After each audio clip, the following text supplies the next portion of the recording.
The night Tobenna came home without his car, Imani knew something had changed. He didn't call ahead, he didn't text. He just appeared at her apartment door in a wrinkled shirt she had never seen before, his hands empty, his eyes carrying something she couldn't quite name. Not sadness, exactly. Something quieter than that. "I took the bus," he said. Like that explained everything. Imani stepped aside to let him in. She had made jollof rice that evening. The kind that took 2 hours, the kind her mother had taught her, with the tomatoes roasted first and the bay leaves added late. The smell was still thick in the air when Tobenna sat at her kitchen table and folded his hands in front of him like a man preparing to say grace. "Are you hungry?" she asked. "Always," he said, and he smiled, and for a moment everything felt normal. They had been together for almost 2 years by then.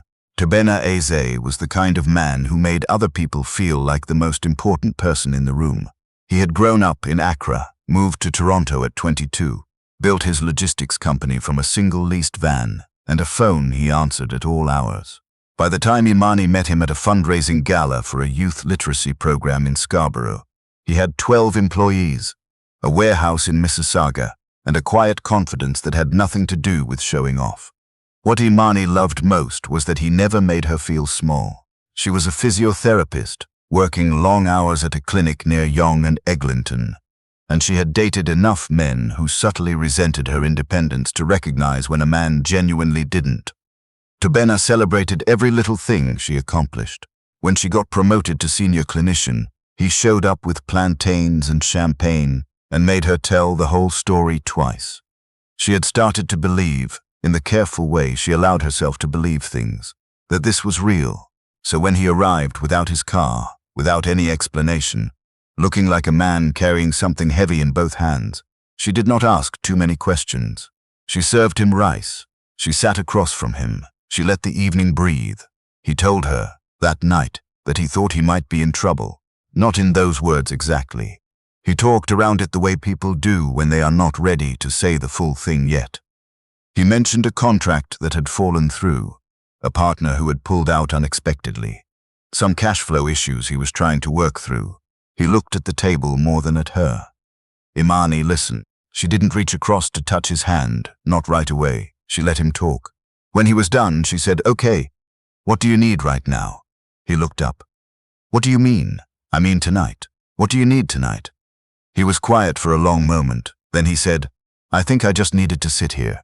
She nodded. "Then sit here." That was a Tuesday in late October. By November, things had visibly shifted. Tobenna stopped driving his Audi. He mentioned, without detail, that he had let his parking spot in his building go. He started cancelling the kinds of plans they had made easily before. The dinner at Canoe he had booked for her birthday month, the weekend trip to Quebec City he had been excited about for weeks. "We can do something smaller," he said each time. "I just can't right now." Imani never pushed. She told herself she wasn't the kind of woman who measured a man by what he spent on her. She believed that about herself. But the weeks stretched into each other, and the changes kept coming, small and then less small. He moved out of his condo in Liberty Village. He said the lease was up, and the renewal didn't make sense. He moved into a room in a shared house in Etobicoke, 3 men his age splitting a space that smelled like old carpet and takeout containers. Imani visited once. She stood in the narrow doorway of his room and looked at his dress shirts, hanging from a rod above his one window, and felt something twist quietly in her chest. She didn't say anything. She helped him organize the space. She bought a small lamp from IKEA because the overhead light was too harsh. What she did not do was distance herself. There were women in her life who would have. She knew that. Her friend Yewande had said, gently but clearly, that Imani should be careful. That men in financial trouble sometimes became different men. That love was real, but so was stability. Yewande meant it kindly. Imani heard it and set it aside. Because here was what she saw. Tobenna still called her every evening. He still asked about her patients, by general description since she never shared names, and remembered the details she had mentioned the week before. He still showed up to help her carry groceries up the 3 flights to her apartment when his schedule allowed, even though his schedule was now chaotic in ways it had never been before. He still made her laugh. He still looked at her like she was someone worth looking at. He was working. She could see that. He had taken on a driving job. She found out almost by accident when he mentioned being tired after a long shift, and she had asked what kind of long shift he meant. He drove for a car service in the evenings. He didn't offer details, and she didn't ask for many. But she thought about it at night, after they hung up. She thought about the man she had met at that gala, so certain and warm and full of plans. She thought about what it must cost him to be doing this. She started cooking for him more. Not in a way that called attention to itself. She didn't want him to feel managed. But she would say she had made too much soup, and did he want some?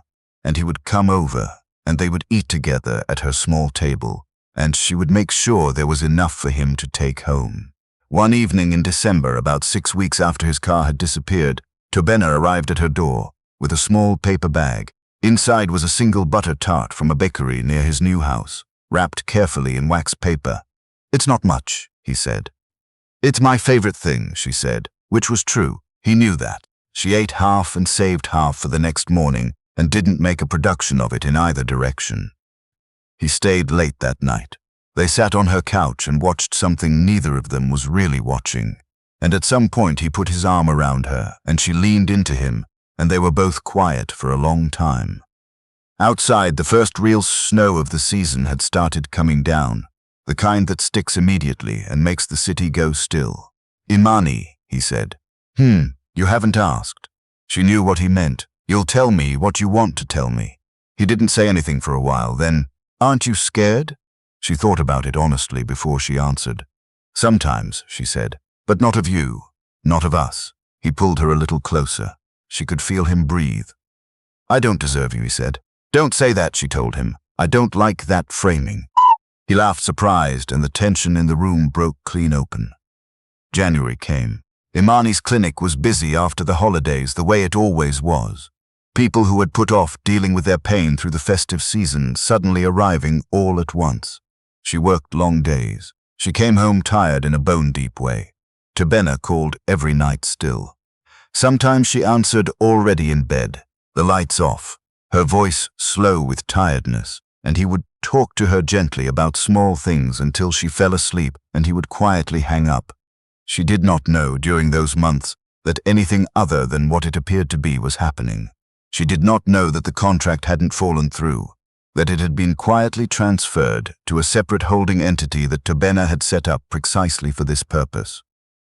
She did not know that the Audi was in a rented storage unit 40 minutes outside the city. She did not know that his condo in Liberty Village was still his, sitting empty, the lease paid, while he slept in that narrow room in Etobicoke with the IKEA lamp she had bought him on the floor beside the bed. She did not know any of it. What she knew was, the man she loved was struggling, and she was choosing to stay. That was the whole of what she knew. The night Tobenna told her, it was a Saturday in late February.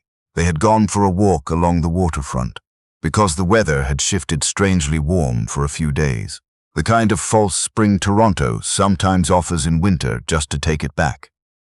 Imani had worn her big coat anyway, because she had learned not to trust it.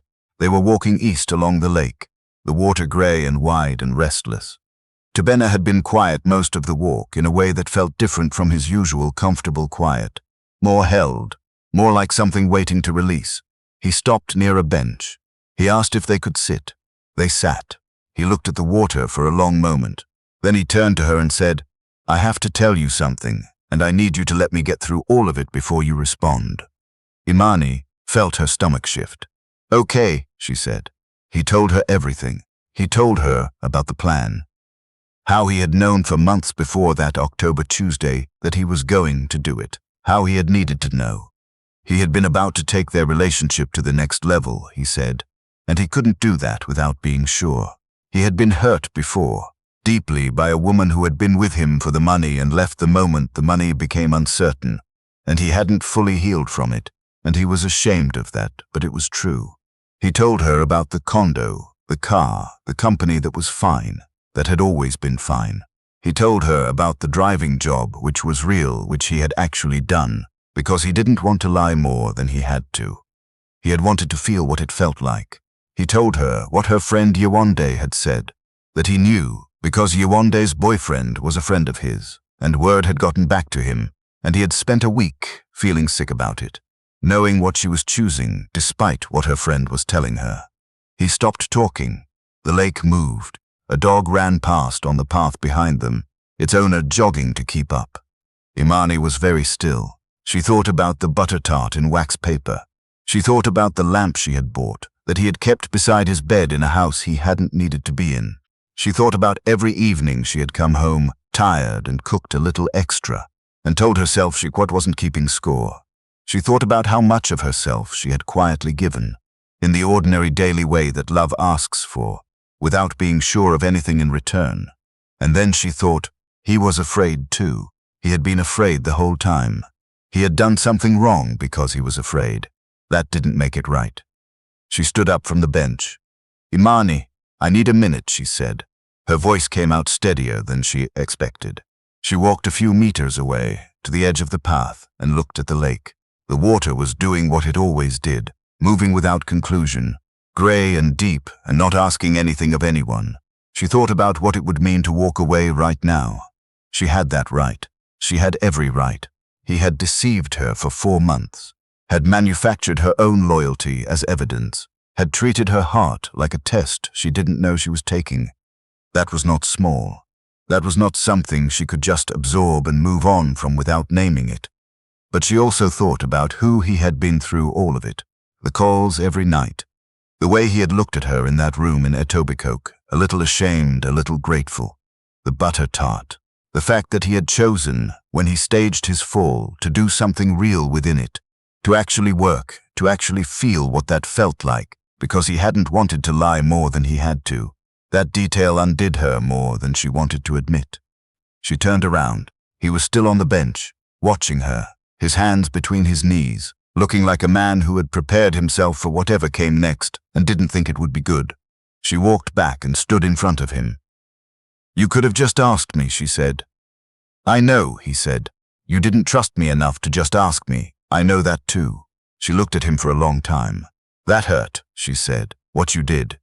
The part where you decided the answer was a test instead of a conversation. That hurt." "I know," he said again, quieter this time. "I'm sorry. I'm genuinely sorry, Imani. Not because it worked out. Because you didn't deserve to be tested. You deserved to be asked." The wind came off the lake and she pulled her coat tighter. "What were you going to do?" she said, "if I had left?"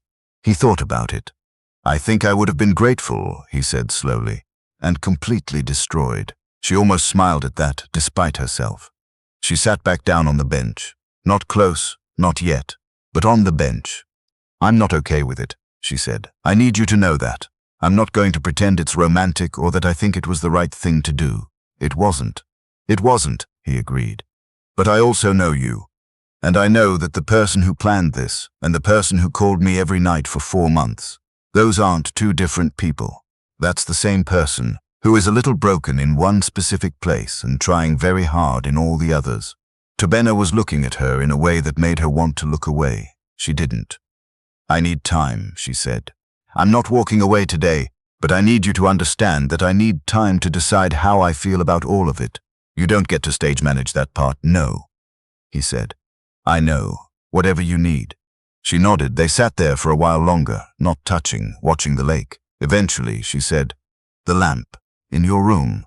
You kept it right beside the bed. Every night," he said. She breathed out slowly. "Okay," she said. "It was not forgiveness, exactly. Not yet. It was something more like a door left open. Not swung wide, but not closed either. Just ajar. Enough to let air through. Enough to see if something could still grow in the space between what had happened and what they might still become." They walked back along the waterfront as the strange warm air began to cool at the edges. Tobenna did not reach for her hand, and she noticed that he didn't, noticed the care in it. She reached for his. He held on. The weeks after that were not easy.